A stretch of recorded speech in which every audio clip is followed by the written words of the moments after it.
Todos estamos iniciando hoje uma atividade muito importante, que é o debate sobre o patrimônio cultural.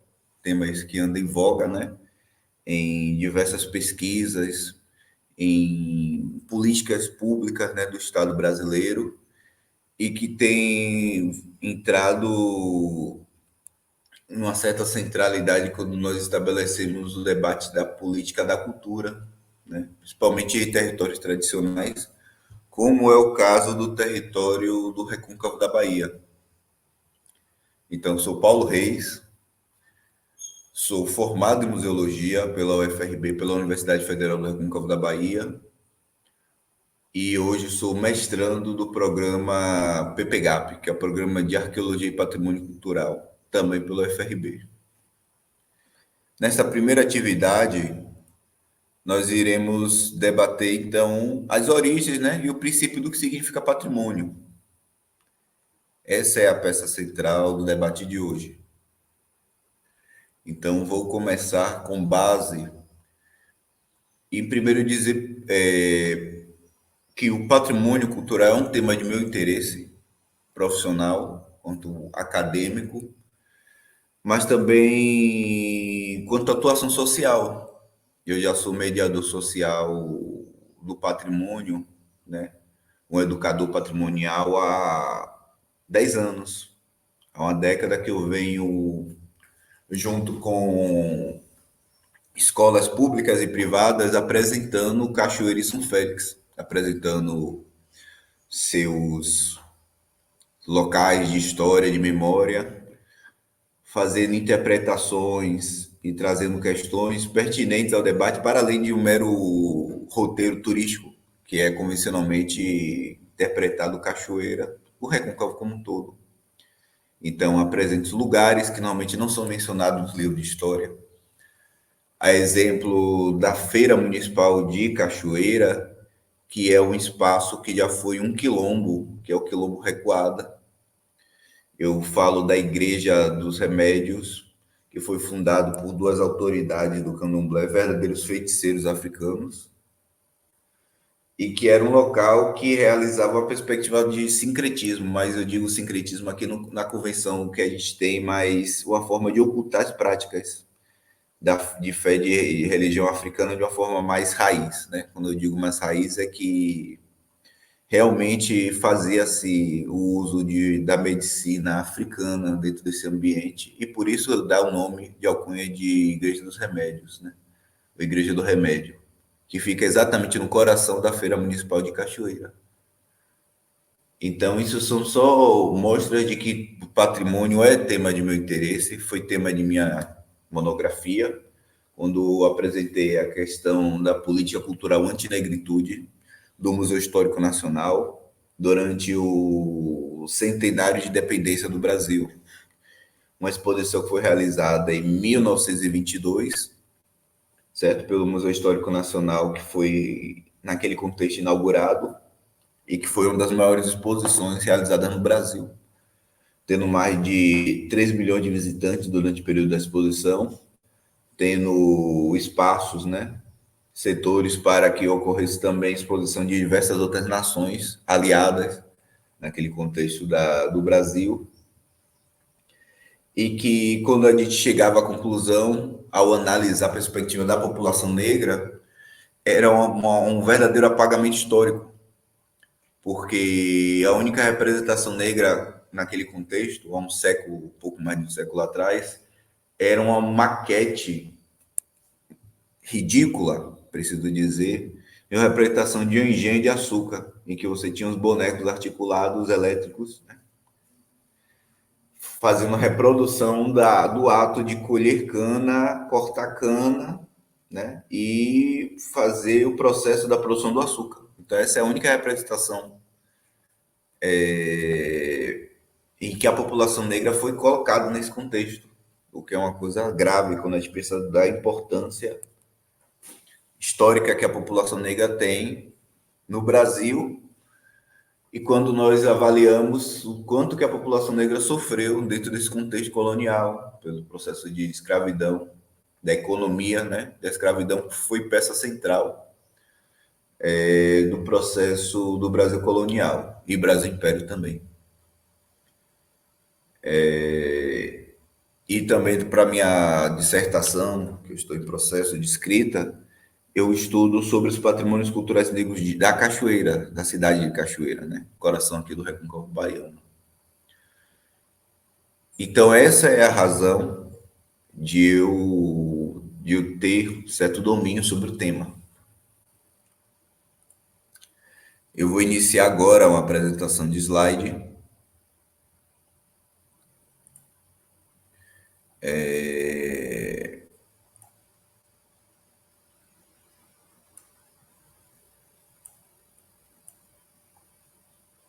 em que nós vamos começar esses processos, né? Do que a apresentação de hoje.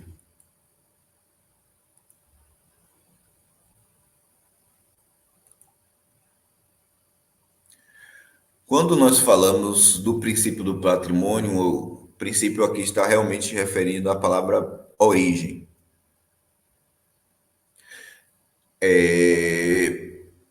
A origem da palavra patrimônio, como se pode perceber, tem uma relação, obviamente, com a palavra pátria, que significa pai. No livro O Patrimônio, no artigo O Patrimônio como Categoria de Pensamento, de José Reginaldo Santos Gonçalves, de 2009, ele apresenta a origem latina da palavra, né? Patrimônio, que vem de pátria e pai, mônio recebido, ou seja, é uma palavra que surge essencialmente como conceito de herança, né? De posse a ser passada para outra geração nesse contexto. Então, a palavra patrimônio surge nesse contexto greco-romano, né? Em que o homem pai é a peça central e reguladora da sociedade. A sociedade greco-romana, ela identifica três estruturas que dão os pilares da ideia de família, né? De sociedade. Dessas paterfamílias, né? Ou famílias patrícias. O primeiro é essa patrilinealidade, que classifica a organização de um povo, família, clã ou linhagem, através da descendência paterna, ou seja, do homem. O que envolve o direito de posse, de herança, a exatamente aquele ou aquela em que descende diretamente do homem. Ou seja, nesse contexto, a figura do pai dá legitimidade mesmo que seja fora do casamento, o que nós normalmente utilizamos o termo de bastardo, né? Mesmo os bastardos têm direito a algum reconhecimento social dentro desse contexto. Ou seja, fora do relacionamento convencional do casamento estabelecido, ou seja, extraconjugal. Enquanto a mulher não tem nenhum tipo de reconhecimento para construir a linealidade dessas famílias. Ou seja, se uma mulher, por acaso, troque de marido, o que dá valor a ela é o poder social que este homem, nesse caso o marido, possui, não o prestígio social de sua origem. A patrifocalidade, que é o segundo conceito, classifica grupos domésticos, né, centrados na figura do pai, com frequentemente a mãe considerada figura ausente ou papel secundário. Então, o homem é o que dá o foco da estrutura da família e de reconhecimento social. E a patrilocalidade, o terceiro e último conceito das sociedades patriarcais, da qual nós estamos falando, que dá origem à palavra patrimônio, é o conceito da qual a mulher se desloca e se desvincula essencialmente de sua família para fazer agora parte da família do marido. É como se ela deixasse de ser de sua família de origem para fazer agora parte da família do seu esposo, do seu marido, que é o pater. Então, dentro da sociedade greco-romana, que é a base, né, o alicerce da sociedade ocidental, os processos decisórios são estabelecidos por cidadãos, e só eram cidadãos plenos que gozam de todos os direitos dentro da sociedade grega e romana, os homens. E aqueles que descendem de famílias patriarcais de determinado status social. Os homens poderiam, e somente eles, assumir diversos cargos religiosos, políticos, jurídicos e militares, e quanto maior era a posição desse cargo, mais exclusivo era da participação masculina. O patriarca, que a gente pode dizer literalmente o dono da família, ele poderia inclusive exercer o direito da vida e da morte sobre seus filhos e filhas e sobre sua esposa. E com isso ele tinha o poder absoluto dentro do espaço doméstico. Sua autoridade era inquestionável dentro do espaço do lar. E quando nós pensamos as religiões abraânicas, né, que são o cristianismo, o islamismo e o judaísmo, essa ideia dessa sociedade patriarcal muito bebe da origem da sociedade greco-romana, né, desde o período pagão, como convencionalmente se diz, né, no período do politeísmo. Por quê? Porque a sociedade greco-romana tinha o seu alicerce na sociedade patriarcal, que era também reflexo do seu exercício da fé, porque a autoridade máxima do panteão greco-romano era simplesmente Zeus, ou na cultura romana Júpiter, que é simplesmente o maior dos planetas representado, né? Que por consequência era a autoridade máxima, porque ele era simplesmente o deus dos deuses. Então essa ideia do que nós temos de que um deus supremo, que é um homem branco, de barba, com corpo viril, juvenil, vem dentro das religiões abrânicas, vem exatamente como herança dessa cultura patriarcal greco-romana. Então, Deus cristão, que nós temos hoje com convenção de ser essa autoridade, quando representado em um corpo, ser esse ancião forte de uma pujança física, vem de uma herança através da reprodução da lógica de poder da sociedade greco-romana.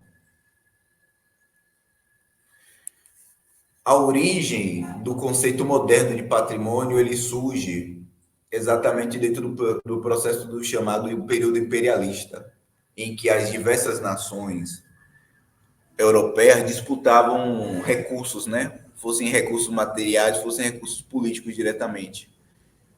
O livro Antropologia e Patrimônio Cultural, Diálogos e Desafios Contemporâneos, vai apresentar alguns desse contexto. Então, reconhece como processo de construção do patrimônio associado fundamentalmente à formação desses Estados-nações, principalmente os Estados-nações da França, Inglaterra, Espanha, Portugal, Alemanha e Rússia. Essas nações eram que predominavam dentro desse contexto imperialista. Estamos falando do século XVIII, do final do XVIII ao início do XIX, em que a Europa consegue estabelecer uma profunda influência, hegemonia sobre todas as outras nações do planeta, principalmente dentro de duas práticas, de três territórios. A colonização que surgiu a partir do século XVI, em 1500 aproximadamente, né,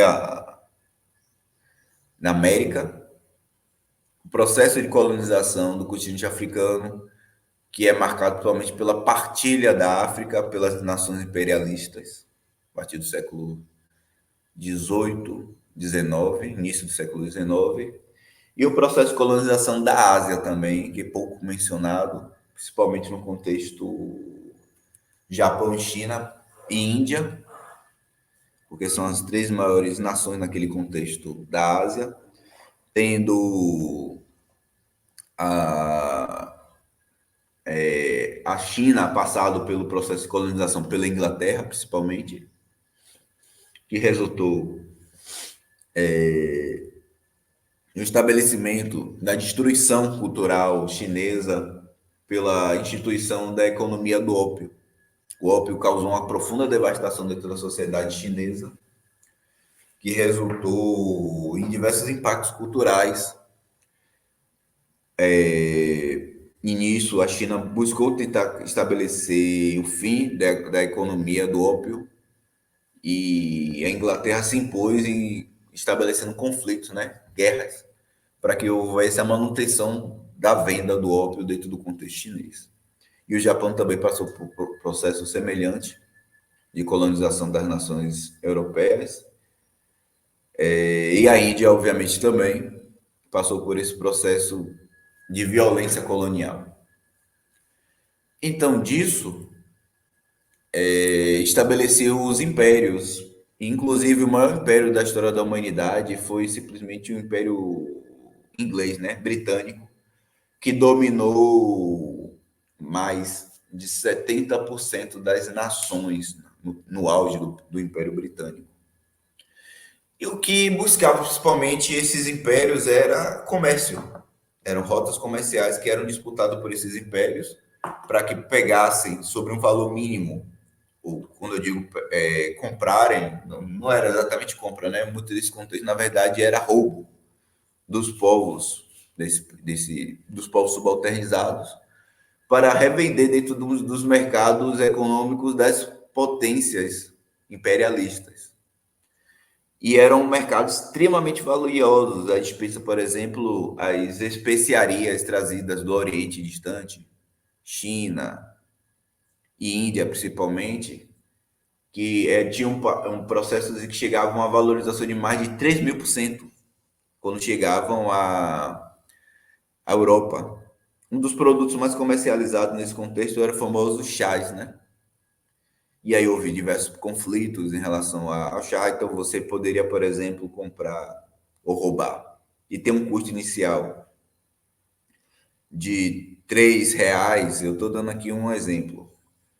E chegava aos mercados europeus valendo mais de R$ 300.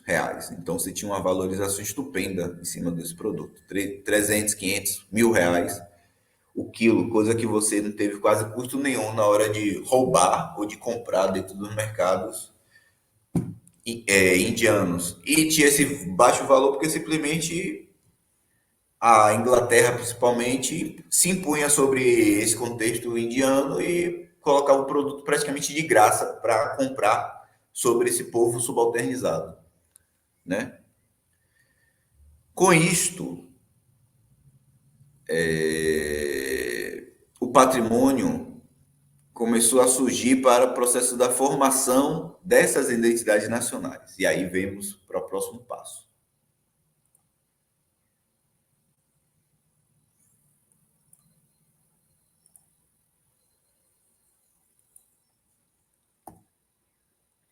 Os museus. É importante a gente falar do surgimento dos Estados-nações, o patrimônio, a ideia de patrimônio e os museus, porque o museu surge como uma tecnologia colonial.